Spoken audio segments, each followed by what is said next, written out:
தமிழில் இணைந்த அனைத்து நல் உள்ளங்களுக்கும் அன்பான வணக்கம். இன்றைக்கி இந்த வீடியோவில் என்ன பார்க்க போகிறோம் அப்படின்னு பார்த்தீங்கன்னா, இதுக்கு முன்னால் நீங்கள் வந்து ஒரு ஃபோட்டோஷாப்பில் எடிட்டிங் பண்ணணும் அப்படின்னாலே கண்டிப்பாக உங்கள்கிட்ட ஒரு லேப்டாப்போ இல்லை பிசியோ இருந்தால் தான் பண்ண முடியும். ஸோ அப்படி இல்லை அப்படின்னா ஃபோட்டோஷாப் உங்களால் எடிட் பண்ண முடியாது.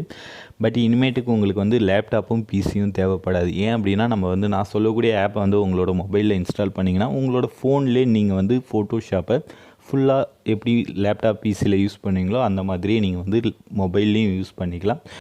ஸோ இந்த வீடியோவை அப் டு எண்ட் வரையும் ஸ்கிப் பண்ணாமல் பாருங்கள். வாங்க இன்றைக்கான வீடியோவுக்கு போகலாம். இப்போது நான் ஓப்பன் பண்ணக்கூடிய இந்த ஆப்போட லிங்க் வந்து டிஸ்கிரிப்ஷனில் இருக்குது. கிளிக் பண்ணி டவுன்லோட் பண்ணிக்கோங்க. பிஎஸ் மொபைல் அப்படின்றது தான் இந்த ஆப்போட நேம். ஸோ இது வந்து ப்ளே ஸ்டோரில் தான் கிடைக்கும். நீங்கள் டவுன்லோட் பண்ணிக்கலாம். ஃப்ரீ வெர்ஷன் தான். ஆப் ஓப்பன் பண்ணிங்கன்னா ஃபஸ்ட் டைம் கொஞ்சம் நேரம் லோட் ஆகும். லோட் ஆகிட்டு இந்த மாதிரியான பேஜுக்கு வந்துடுவீங்க. அலோவ் கேட்கும். அலோவ் மட்டும் கொடுத்துருங்க. நான் ஆல்ரெடி கொடுத்துட்டேன். ஸோ ஓப்பன் பண்ணிவிட்டு பார்த்தீங்க அப்படின்னா ஸ்க்ரீன் அப்பியரன்ஸ் அப்படியே ஃபோட்டோஷாப்பில் என்ன மாதிரி இருக்குமோ அதே மாதிரி தான் வந்து கொடுத்துருப்பாங்க.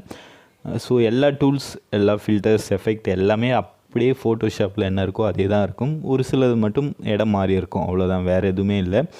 இப்போது இதில் வந்து பேசிக்காக இப்படி ஃபைல் வந்து ஓப்பன் பண்ணுறது, எப்படி சேவ் பண்ணுறது, லேயர் வந்து எப்படி ஆட் பண்ணுறது அப்படின்றத மட்டும் பார்க்கலாம். இதில் இன்னும் நிறைய சீரீஸில் நிறைய விஷயங்கள் நீங்கள் வந்து கற்றுக்கணும்னு நினச்சிங்க அப்படின்னா கமெண்ட் செக்ஷனில் வந்து கமெண்ட் பண்ணுங்கள். ஸோ இதுக்கான ஒரு பிகினர் சீரீஸ் மாதிரி ஸ்டார்ட் பண்ணி நம்ம டுட்டோரியல்ஸ் வந்து ஃபுல்லாக டெய்லியுமே கூட அப்லோட் பண்ணலாம். ஓகேவா? ஸோ கமெண்ட் பண்ணுங்கள் வேணுன்றவங்க. மேலே இருக்கக்கூடிய ஃபைல் ஆப்ஷனை வந்து கிளிக் பண்ணுங்கள். கிளிக் பண்ணிங்கன்னா ஃபஸ்ட்டு பார்த்தீங்க அப்படின்னா புதுசாக ஒரு ஃபைல் நீங்கள் வந்து க்ரியேட் பண்ண போகிறீங்க அப்படின்னா நியூ அப்படின்றத கொடுத்தீங்கன்னா உங்களுக்கு அந்த வித் அண்ட் சைஸு, பிக்சலு, அப்புறம் என்ன மாதிரி எடிட் வந்து பண்ண போகிறீங்க அது எல்லாமே நீங்கள் வந்து செலக்ட் பண்ணலாம். ஆப்ஷன் வரும். ஓப்பனர்ஸ் அப்படின்றத கொடுத்தீங்கன்னா உங்களோட கேலரியிலேருந்து ஃபோட்டோஸை நீங்கள் டைரெக்டாக ஆட் பண்ணி அதை வந்து ஸ்ட்ரைட்டாக நீங்கள் வந்து எடிட் பண்ணிக்கலாம். அதுக்கப்புறம் பார்த்தீங்க அப்படின்னா அதுக்கப்புறம் கீழே இருக்கக்கூடிய ஆப்ஷன் ஓப்பன் ஃப்ரம் யூஆர்எல் அப்படின்னு இருக்க பாருங்கள். ஸோ இது எதுக்காக அப்படின்னா நீங்கள் நெட்லேருந்து கூட எடுத்துக்கலாம். டைரெக்டாக லிங்க் வச்சுருந்தா டேக் ஏ பிக்சர் அதை கிளிக் பண்ணிங்கன்னா உங்களோட கேமரா வந்து ஓப்பன் ஆகும். ஸோ கேமராவில் கூட நீங்கள் ஃபோட்டோ எடுத்து அதை ஸ்ட்ரைட்டாக வந்து எடிட் பண்ணலாம். ஸோ நியூ அப்படின்றத நான் வந்து கிளிக் பண்ணுறேன். ஸோ ஃபோட்டோஷாப்பில் எப்படி நீங்கள் ஃபைல் வந்து க்ரியேட் பண்ணுவீங்க, அதாவது ஸ்டார்டிங்கில் வந்து எப்படி க்ரியேட் பண்ணுவீங்களோ அதே மாதிரி தான் இங்கேயும் வந்து இருக்குது. நேம் அப்படின்ற இடத்துல நீங்கள் இந்த ப்ராஜெக்ட்டுக்கு என்ன நேம் வந்து கொடுக்க போகிறீங்களோ அந்த டைட்டிலில் வந்து கொடுத்துக்கலாம். ஸோ நான் வந்து சாம்பிளுக்கு ஒரு நேம் வந்து டைப் பண்ணுறேன். அதே மாதிரி இந்த மேலே வந்து எட்ஸ் மார்க் இருக்கு இல்லையா, அங்கே ஒரு மைல்டாக ஒரு பிளாக் கலர் லைன் மாதிரி இருக்குது பாருங்கள். அதை கிளிக் பண்ணி கூட நீங்கள் இடத்த வந்து மூவ் பண்ணி வச்சுக்கலாம். ஸோ அது வந்து நீங்கள் செக் பண்ணிக்கோங்க. நேம் அப்படின்ற இடத்துல நான் டியூப் டெக் தமிழ் அப்படின்னு சொல்லி டைப் பண்ணுறேன். ஸோ கீழே பார்த்தீங்க அப்படின்னா வித் அண்ட் ஹைட் வந்து டிஃபால்ட்டாகவே அவங்க வந்து யூடியூப் சைஸ் வந்து கொடுத்துருப்பாங்க. அதாவது 1280, ஹைட் வந்து 720 வந்து கொடுத்துருப்பாங்க. சைடில் பார்த்தீங்க அப்படின்னா பிஹெச் அப்படின்றது இல்லையா, அதை வந்து கிளிக் பண்ணிங்க அப்படின்னா நீங்கள் வந்து பிக்சல் வச்சு எடிட் பண்ண போகிறீங்களா, இல்லை இன்ச்சு வச்சு எடிட் பண்ண போகிறீங்களா, இல்லை மில்லிமீட்டரில் வச்சு எடிட் பண்ண போகிறீங்களா அப்படின்றது. ஸோ இது எல்லாமே டைமென்ஷன் தான். ஸோ இப்போ நீங்கள் எக்ஸாம்பிளுக்கு ஒரு ஃபோட்டோ வந்து எடிட் பண்ணுறீங்கன்னா பிஹெச் வைக்கலாம். அதுவே பேனர், போஸ்டர்லாம் எடிட் பண்ணுறீங்க அப்படின்னா இன்ச்சு அப்படின்னு சொல்லி சொல்லுவாங்க.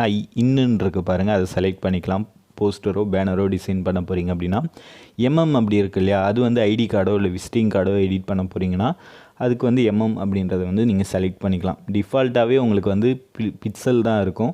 ஸோ டிஃபால்ட்டாக பார்த்தீங்கன்னா டிபிஏ அப்படின்ற இடத்துல 72 பிக்சல் இருக்குது பாருங்கள். ஸோ இப்போ நீங்கள் எடிட் பண்ணக்கூடிய ப்ராஜெக்டில் அந்த பிக்சல் பார்த்தீங்கன்னா 72 இருக்கும் ஒரு குறிப்பிட்ட இடத்துக்குள்ளே. நீங்கள் ஃபோட்டோலாம் ஜூம் பண்ணி பார்த்தீங்கன்னா அதில் ஸ்கொயராக தெரியும் இல்லையா, அதை தான் நம்ம வந்து பிக்சல் அப்படின்னு சொல்லுவோம். ஸோ அதுதான் இந்த 72. ஸோ ஒரு குட்டி ஏரியாவில் 72 இருக்கும், குட்டி குட்டி பாட்ஸ் இருக்கும். ஸோ அதுக்கப்புறம் கீழே பார்த்தீங்கன்னா பேக்ரவுண்ட் ஆப்ஷன். ஸோ பேக்ரவுண்டில் பார்த்தீங்கன்னா 3 ஆப்ஷன் வந்து கொடுத்துருப்பாங்க. ஒன்று ஒயிட், இன்னொன்று வந்து டிரான்ஸ்பரண்ட், இன்னொன்று வந்து பேக்ரவுண்ட். டிரான்ஸ்பரண்ட் அப்படின்னா உங்களுக்கு வந்து பேக்ரவுண்டில் எதுவுமே இல்லாமல் நீங்கள் ஏதோ ஒரு பிஎன்ஜி இமேஜோ ஏதோ எடிட் பண்ண போகிறீங்க அப்படின்னா அது வந்து பண்ணிக்கலாம் டிரான்ஸ்பரண்ட்டு. ஸோ அதுக்கப்புறம் பார்த்தீங்க அப்படின்னா பேக்ரவுண்ட் அப்படின்ற ஒரு ஆப்ஷன் இருக்கு இல்லையா, அதை வந்து சூஸ் பண்ணிங்கன்னா சைடில் டிஃபால்ட்டாக இருக்கக்கூடிய டெம்ப்ளேட் வந்து உங்களுக்கு ஓப்பன் ஆகும். ஸோ அதில் நீங்கள் வேணுன்றதை எடிட் பண்ணிக்கலாம். சைடில் பார்த்தீங்கன்னா கலராக இருக்குது பாருங்கள். ஸோ அது கொடுத்துக்கலாம். ஸோ இதெல்லாம் எடிட் பண்ணிவிட்டு க்ரியேட் அப்படின்னு கொடுத்தீங்கன்னா டேரெக்டாக நீங்கள் எடிட் பண்ணி வச்சுருக்கக்கூடிய அந்த சைஸே வந்து ஓப்பன் ஆகிடும். அப்படி இல்லை எனக்கு கரெக்டான சைஸ் வந்து எனக்கு கொடுக்க தெரியாது அப்படின்னா இங்கே கீழே பார்த்தீங்கன்னா social, print, photo, screen, mobile, அதுபோல் நிறைய சைஸஸ் வந்து கொடுத்துருக்காங்க. சோஷியல் அப்படின்றத வந்து கிளிக் பண்ணிங்கன்னா அதில் எஃபி பேஜ் கவர், அப்புறம் ஷேர்டு இமேஜு, அப்புறம் அதுபோல் எஃபிக்கான இமேஜ் இருக்குது, யூடியூப்க்கான சைஸஸ் வந்து இருக்குது, அதே மாதிரி ட்விட்டருக்கான சைஸஸ் எல்லாமே வந்து கொடுத்துருக்காங்க. ஸோ இதில் உங்களுக்கு என்ன சைஸ் நீங்கள் இப்போ யூஸ் பண்ண போகிறீங்க, இன்ஸ்டாகிராம் சைஸ் கூட கொடுத்துருக்காங்க. ஸோ என்ன சைஸ் நீங்கள் எடிட் பண்ண போகிறீங்களோ ஃபோட்டோ, அந்த சைஸ் நீங்கள் வந்து சோஷியல் அப்படின்றத கிளிக் பண்ணிவிட்டு அதில் இருக்கக்கூடிய சைஸை வந்து யூஸ் பண்ணிக்கலாம். அடுத்தது பார்த்தீங்கன்னா பிரிண்ட் ஆப்ஷன். ஸோ பிரிண்ட் எதுக்காக அப்படின்னு பார்த்தீங்கன்னா, நீங்கள் ஒரு பேப்பரில் இல்லை ஒரு போஸ்டரோ இல்லை வால் போஸ்டரோ ஏதோ ஒன்று எடிட் பண்ண போகிறீங்க, பிரிண்ட் எடுக்க போகிறீங்க அப்படின்னா இந்த பிரிண்ட் ஆப்ஷனில் போனீங்கனாலே உங்களுக்கு கீழே அதுக்கான சைஸஸ் வந்து டிஃபால்ட்டாக கொடுத்துருப்பாங்க. Letter A3 sheet, A4 sheet, A5 sheet, அதுபோல் எல்லா சைஸ் பேப்பருக்கான சைஸ் எல்லாமே இருக்கும். ஓகேங்களா? ஸோ அதில் எது வேணுமோ நீங்கள் வந்து செலக்ட் பண்ணிக்கலாம். அதுக்கப்புறம் ஃபோட்டோ அப்படின்றத வந்து செலக்ட் பண்ணோம் அப்படின்னா, இப்போ நான் சொன்னேன் இல்லையா, ஒரு மேரேஜ் ஃபங்க்ஷனுக்கு நீங்கள் ஒரு ஃப்ளெக்ஸ் வந்து அடிக்க போகிறீங்க, இல்லை ஏதோ ஒரு பேனர் டிசைன் பண்ண போகிறீங்க அப்படின்னாலே ஃபோட்டோவில் போயிட்டு நீங்கள் உங்களுக்கு தேவையான அந்த இன்ச்சு வைஸ் சைஸ் வந்து கொடுத்துருப்பாங்க, அதை நீங்கள் வந்து சூஸ் பண்ணிக்கலாம்.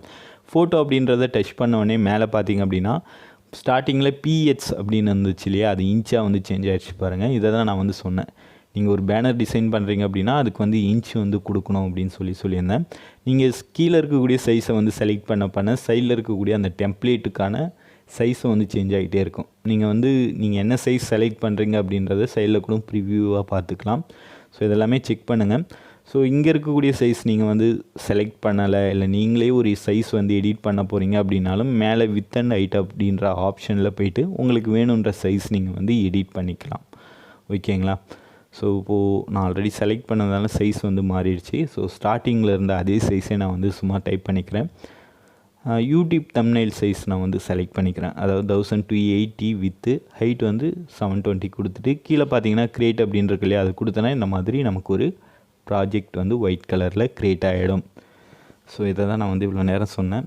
இதுவே இல்லை எனக்கு இந்த மாதிரி வேணாம், நான் வந்து கேலரியிலேருந்து ஒரு ஃபோட்டோ வந்து செலக்ட் பண்ண போகிறேன் அப்படின்னா அகைன் ஃபைலில் போயிட்டு ஓப்பன் அப்படின்னு கொடுத்து உங்களோட கேலரி போயிட்டு நீங்கள் எந்த ஃபோட்டோ வந்து சூஸ் பண்ண போகிறீங்களோ அந்த ஃபோட்டோவை டைரெக்டாக உங்களோட ஃபோன்லேருந்து நீங்கள் வந்து ஆட் பண்ணிக்கலாம். சாம்பிளுக்கு நான் ஒரு ஃபோட்டோ வந்து ஆட் பண்ணுறேன்.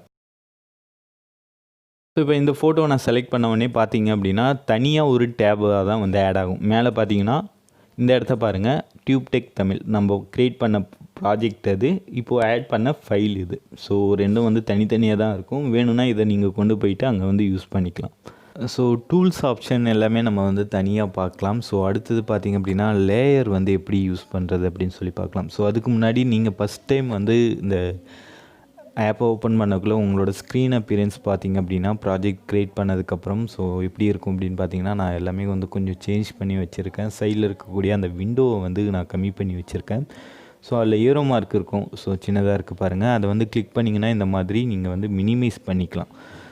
உங்களோட ப்ராஜெக்ட் வந்து பெருசாக தெரிகிற மாதிரி நீங்கள் வந்து சேஞ்ச் பண்ணிக்கலாம். அந்த ஏரோ மார்க்கை அகைன் கிளிக் பண்ணிங்க அப்படின்னா அது வந்து எக்ஸ்பெண்ட் ஆகிடும். வேணான்னா நீங்கள் இது மாதிரி சின்னதாக வந்து மினிமைஸ் பண்ணிக்கலாம்.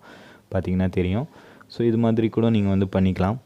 ஸோ அடுத்து நம்ம பார்க்கக்கூடிய ஆப்ஷன் என்ன அப்படின்னு பார்த்தீங்கன்னா லேயர்ஸ் வந்து எப்படி புதுசாக க்ரியேட் பண்ணுறது அப்படின்னு தான். ஸோ மேலே இருக்கக்கூடிய இந்த இடத்துல ஆட்டோ செலக்ட் அப்படின்னு இருக்கு இல்லையா, அதை வந்து நீங்கள் கிளிக் பண்ணிங்க அப்படின்னா உங்களுக்கு புதுசாக ஏதோ ஒரு ஆப்ஜெக்ட்டோ ஏதோ ஒன்று சேஞ்ச் பண்ணக்குள்ளே இந்த ஃபைலில் உங்களுக்கு லேயர் ஆட்டோமேட்டிக்காக க்ரியேட் ஆகும். அப்படி இல்லை அப்படின்னா மேலே இருக்கக்கூடிய லேயர் அப்படின்றத கிளிக் பண்ணி நியூ அப்படின்றத கிளிக் பண்ணிவிட்டு லேயர் அப்படின்னு கொடுத்தீங்க அப்படின்னா ஸோ புதுசாக உங்களுக்கு ஒரு லேயர் வந்து ஆட் ஆகிடும். அதில் கூட நீங்கள் வந்து எடிட் பண்ணிங்க ஏதோ ஒரு ஆப்ஜெக்டோ இல்லை ஏதோ ஒரு கலர் சேஞ்சோ பண்ணிங்க அப்படின்னா அந்த லேயரில் மட்டும் உங்களுக்கு வந்து நடக்கும். ஸோ இங்கே பார்த்திங்க அப்படின்னா இப்போது நான் புதுசாக நியூ அப்படின்னு கொடுத்தோடனே சைடில் லேயர் 1 அப்படின்னு சொல்லிட்டு ஆட் ஆகிருக்கு பாருங்கள். இதை தான் நான் வந்து சொல்கிறேன். ஸோ இது மாதிரி நீங்கள் எவ்வளோ லேயர் வேணாலும் ஆட் பண்ணிக்கலாம். ஒன்று வந்து மேலே போயிட்டு அந்த லேயர் அப்படின்றத கிளிக் பண்ணி ஆட் பண்ணலாம். அப்படி இல்லைனா இந்த இடத்துல பாருங்கள், நான் டச் பண்ணுறேன் பாருங்கள். ஸோ இதை கிளிக் பண்ணி கூட நீங்கள் புதுசாக உங்களுக்கான லேயர்ஸை வந்து ஆட் பண்ணிக்கலாம். இந்த இடத்துல நீங்கள் ஹிஸ்ட்ரியை வந்து பார்க்கலாம், அதாவது ரீசெண்டாக என்னென்னலாம் ஆட் பண்ணியிருக்கீங்க அப்படின்றது வந்து ஆர்டர் வைஸாக இருக்கும். ஸோ அதை வச்சு ஈஸியாக நீங்கள் வந்து இதான் ஃபஸ்ட்டு ஆட் பண்ணியிருக்கோம் அப்படின்றத ஐடென்டிஃபை பண்ணிக்கலாம். சப்போஸ் உங்களுக்கு இந்த லேயர் வந்து தேவையில்லை அப்படின்னா சைட்லேயே வந்து சின்னதாக குட்டி டப்பா மாதிரி இருக்கும், அதான் டெலீட் ஆப்ஷன். அதை கொடுத்தீங்கன்னா லேயர் வந்து டெலீட் ஆகிடும். லேயர்ஸை நீங்கள் இன்டர்சேஞ்ச் கூட பண்ணிக்கலாம், லாக் பண்ணிக்கலாம், விசிபிள்லேருந்து எடுத்து விடலாம். சப்போஸ் நீங்கள் ஏதோ ஒரு லேயர் வந்து லாக் பண்ணி வைக்கணும் அப்படின்னு நினச்சிங்கன்னா ஒன்றுமே இல்லை, லேயர் வந்து டச் பண்ணுங்கள். மேலே குட்டியாக பார்த்தீங்கன்னா ஒரு லாக் சிம்பிள் இருக்கும். ஸோ அது வந்து டச் பண்ணிங்க அப்படின்னாலே ஆட்டோமேட்டிக்காக உங்களுக்கு லாக் ஆகிடும். லாங் ப்ரெஸ் பண்ணி மேலே ட்ராக் பண்ணிங்க அப்படின்னாலே உங்களோட லேயரை வந்து ஒரு இடத்துலேருந்து இன்னொரு இடத்துக்கு வந்து மூவ் பண்ணிக்கலாம். ஸோ இப்போ நான் அந்த லாக்கை வந்து டச் பண்ணேன் அப்படின்னு பார்த்தீங்கன்னா அந்த லேயர் வந்து லாக் ஆகிடுச்சு. ஸோ அது எதுவுமே வந்து மூவ் ஆகாது, எதுவுமே சேஞ்ச் ஆகாது நம்ம வந்து லாக்கை எடுத்து விடுற வரையும். ஸோ நார்மல் அப்படின்றத கிளிக் பண்ணி அந்த லேயரை மட்டும் நீங்கள் வந்து பிளெண்டிங் யூஸ் பண்ணிக்கலாம். ஸோ இதெல்லாமே ஒரு பேசிக்கான விஷயம். ஸோ இதெல்லாமே நீங்கள் வந்து ட்ரை பண்ணி பாருங்கள். அதுக்கப்புறம் மேலே எடிட் அப்படின்றத வந்து கிளிக் பண்ணிங்கன்னா நீங்கள் ஏதோ ஒரு எடிட் வந்து தப்பாக பண்ணிட்டீங்க, அதை வந்து திருப்பி எப்படி கேன்சல் பண்ணுறதுன்னு தெரியலனா எடிட் ஆப்ஷனில் போய்ட்டு அன்டூ கொடுத்தீங்க அப்படின்னா அது ஆட்டோமேட்டிக்காக வந்து பழையபடி வந்துடும். ரீடு கொடுத்தீங்கன்னா நீங்கள் வந்து இப்போ அன்டூ பண்ணிங்க இல்லையா, அது பழையபடி வந்துடும். ஸோ அதுக்கப்புறம் கீழே பார்த்தீங்கன்னா cut copy, merged, transform, auto transform, so இது மாதிரி நிறைய ஆப்ஷன்ஸ்லாம் இருக்குது ட்ரான்ஸ்ஃபார்ம் கண்ட்ரோல்லாம். அதுக்கு அடுத்தது பார்த்திங்க அப்படின்னா இமேஜ். ஸோ ஓகேங்களா, இமேஜில் பார்த்திங்க அப்படின்னா நீங்கள் என்னென்ன பண்ணலாம் அப்படின்னா உங்கள் ஃபோட்டோஸ்க்கான கலர் ஃபில்டர்ஸ் எல்லாமே நீங்கள் வந்து யூஸ் பண்ணலாம். ஸோ உங்கள் பார்த்திங்கன்னா இமேஜில் பாருங்களேன், கேன்வாஸ் சைஸ், இமேஜ் சைஸு அது கூட நீங்கள் வந்து பண்ணிக்கலாம். அட்ஜஸ்ட்மெண்ட்டில் பார்த்திங்க அப்படின்னா levels, curves, exposure, vibrance, hue, saturation, colour balance, so அதாவது கலர் எடிட்டிங் எல்லாமே இந்த இடத்துல தான் இருக்கும். நீங்கள் இமேஜ் அப்படின்ற ஆப்ஷனில் போய்ட்டு அட்ஜஸ்ட்மெண்ட்டில் போய்ட்டு என்ன நீங்கள் வந்து சேஞ்ச் பண்ண போகிறீங்களோ அதை கிளிக் பண்ணிங்கன்னா சேஞ்ச் ஆகும். அட்ஜஸ்ட் கூட நீங்கள் வந்து பண்ணிக்கலாம். லேயர், ஸோ ஆல்ரெடி சொல்லிட்டேன், டூப்ளிகேட் பண்ணுறதா இருந்தாலும் இந்த இடத்துல நீங்கள் வந்து கிளிக் பண்ணி டூப்ளிகேட் பண்ணிக்கலாம். பர்டிகுலர் லேயரில் மட்டும் கலர் சேஞ்ச் பண்ணணும், இல்லை இன்டர்சேஞ்ச் பண்ணணும், மாஸ்கிங் பண்ணணும், அது எல்லாமே தனித்தனியாக வந்து இந்த லேயர் ஆப்ஷனில் இருக்கும். செலக்ட் ஆப்ஷன், அடுத்து பார்த்திங்கன்னா ஃபில்டர் ஆப்ஷன். ஸோ ஃபில்டர் அப்படின்றத கூட நீங்கள் கிளிக் பண்ணி உங்களுக்கு தேவையான அந்த எடிட்டை நீங்கள் வந்து சேஞ்ச் பண்ணிக்கலாம். ஸோ ஃபில்டர் அப்படின்ற ஆப்ஷனை வந்து கிளிக் பண்ணி நீங்கள் உங்கள் ஃபோட்டோஸ்க்கு தேவையான colour adjustment, blurs, noise cancellation, so இது மாதிரி நிறைய விஷயங்கள் வந்து பண்ணலாம். வியூ அப்படின்றத கிளிக் பண்ணிவிட்டு இப்போது நீங்கள் ஜூம் இன் வந்து கொடுத்தீங்க, இல்லை ஜூம் அவுட் வந்து கொடுத்தீங்க அப்படின்னா நீங்கள் செலக்ட் பண்ணி வச்சுருக்கீங்க இல்லையா, அந்த ப்ராஜெக்ட் வந்து சைஸ் வந்து கொஞ்சம் பெரிய சைஸில் வந்து தெரியும். ஸோ இது மாதிரி லேயரை நீங்கள் செலக்ட் பண்ணிவிட்டு அதை ஜூம் இன் ஜூம் அவுட் பண்ணி கூட நீங்கள் மைனூட்டாக இருக்கக்கூடிய ஒரு ஃபோட்டோவோ இல்லை இமேஜையோ நீங்கள் வந்து எடிட் பண்ணலாம்.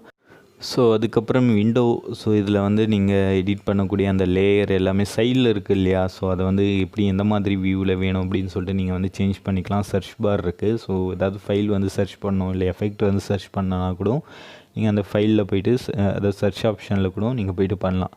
அதே மாதிரி மோரில் போய்ட்டு லாங்குவேஜ் கூட நீங்கள் வந்து சேஞ்ச் பண்ணிக்கலாம்.